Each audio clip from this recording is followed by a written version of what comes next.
There's always so much to talk about with the Tennessee Volunteers, and Caleb Calhoun of allfortennessee.com is always on top of it all. And as I said, there is no better off-season or rainy day Vols site than allfortennessee.com. Okay, I mean, you say, I wonder what's going on with the Vols. I haven't heard it. Go in there. Even if the news is light, he'll have something like, here are the top 10 running backs in Tennessee history. That's why I ask him those questions, and they're always great conversation starters and such. You've got a great conversation piece on your site. Will be in the NFL draft. Your thoughts? Do you think it'll happen? Yeah, I think it's very possible. The only people I can think of that really have a real chance to be drafted for the Vols are Kyle Phillips and maybe Alexis Johnson or Shai Tuttle, the entire defensive line, obviously. With the NBA, you have as good of a chance for three guys, too, with Brett Williams, Jordan Bowen, and maybe Admiral Schofield. But I would say it's more likely that Tennessee football gets 0 draft picks than they do get more than 1. And if Brett Williams and Jordan Bowen both decide to leave, there's a very good chance that both get drafted. And it's interesting. It would actually, I talked about this, it's to be drafted, but this would be the second time 2015 Tennessee had Josh Richardson drafted and no football players drafted. And, I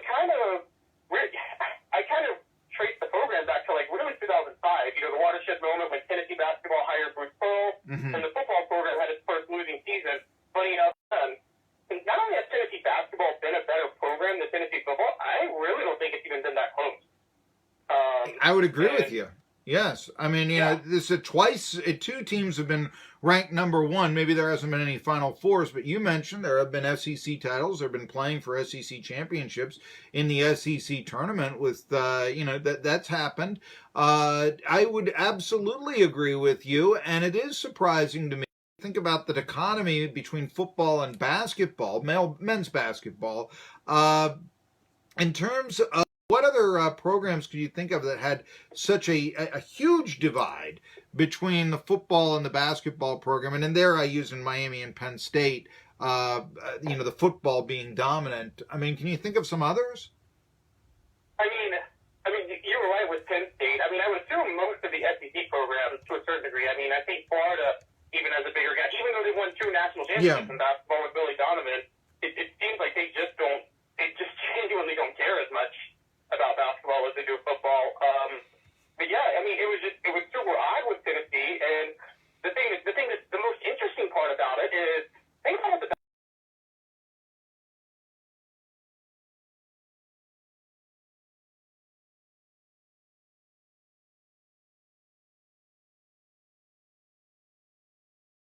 Yeah, you find that out. I wanted to ask you that I was just recently this weekend rereading the whole Donnie Tyndall situation.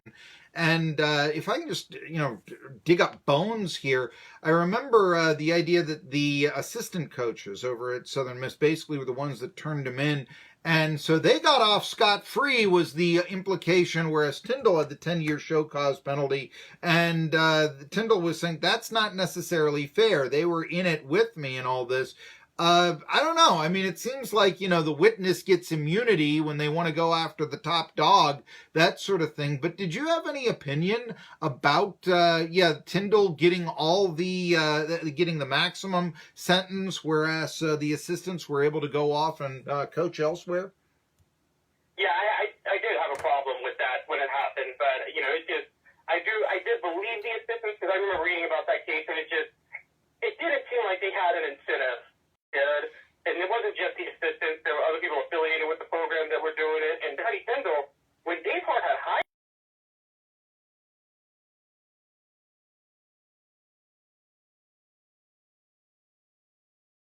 and it was just, it was a ugly situation from the start. And I think that the other thing is Donnie Tyndall's hired recruits. And within a month of the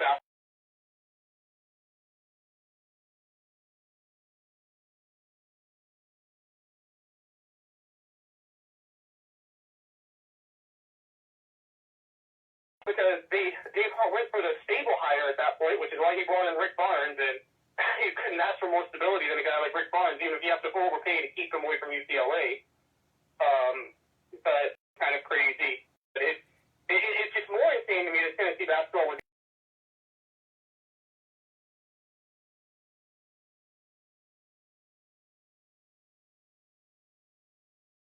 years after that. Yeah. Which there were about 18 other reasons the football program was in trouble outside of Clayton Pittman. Well, I made the Final Four, let's just say, but still, it's UCLA. It's the most titles ever, and I get the feeling that this whole Barnes thing is a way to sort of separate the knowledgeable Vols fan from the delusional Vols fan. And I'm curious what you think of this, because to me, it's like the knowledgeable Vols fan says, yeah, Vols, you got to pick. It's the delusional one, the one that who basically says, I can't understand why anyone would ever leave Tennessee, and then go into 52 strands of Rocky Top and all that. That's the sort of dichotomy that I see. Do you see a similar dichotomy coming about with the fan base with Rick Barnes? Yeah, I mean, to be fair, most of the Vol fans I had dealt with over the last week, pretty much the majority of them, me and you last week, and I told my team this, so Tennessee basketball right now is a better job than UCLA basketball is. Yes. Even if UCLA is a better program, Tennessee can match pay with UCLA, and also the expectations and the pressure is nowhere near what it's going to be at UCLA. And I kind of wrote this last week. I listened to Bobby Knight talk about this. Very little respect he had very little respect for John Wooden. And he ranted about the whole Sam Gilbert issue with UCLA. And a legitimate argument could be made that all 11 of UCLA's national championships, but yeah, I think UCLA, yes, it's obviously a better program still than Tennessee basketball. I just think Tennessee is a better job now because of the level of expectations that are at UCLA, and the pay you're going to get is comparable. And Tennessee's got they average about 10,000 people in attendance as UCLA does. Yeah, I was surprised. There were some games at Poly Pavilion where the crowds were very, very comparable to ETSU crowds who play. And ETSU plays in a 6,000. Was the interim coach at UCLA that ultimately Mick Cronin replaced, and that Rick Barnes was considering. But no, just to reiterate from last year, there's no question about it. I mean, in terms of college basketball hierarchy, UCLA is, and especially for Rick Barnes. If Rick Barnes was 30 years, when you're 64, yeah. Tennessee is a better job for him than is UCLA, and certainly his legacy as a coach, I think, will be reviewed much more positively. I mean, if he had hit a home run at UCLA, maybe not. If he could have won a national championship there, fine, but everybody is leaving the Bruins, and that's a lot to ask to retool that program for a 64-year-old man. I really believe that. So anyway, what are your thoughts? Do you have any predictions? Tuttle or Johnson could be drafted, etc. Do you have a prediction? Yeah, I can't. I'm not.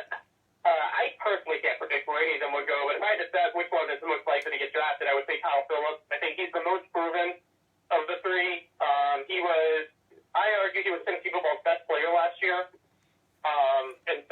I think he's going to be a big miss this year, although Matthew Butler has apparently been coming on as an edge rusher. But yeah, I think that Kyle Phillips I think Kyle Phillips will be the one Tennessee football player taken in this draft. And I don't think anybody else will go. I think Johnson and Shai Tuttle will sign. I think the one thing that they could hold their hat on is, Tennessee football has not done well in the NFL draft this decade, but they've actually had a decent collection of guys who have made some noise after being unsigned. Got a guy like Justin Coleman now, who's become sudden, and he wasn't drafted. And obviously Arian Foster was a case like that. So you had a couple of those guys that could do it, but yeah, I think they're only going to have Kyle Phillips be drafted.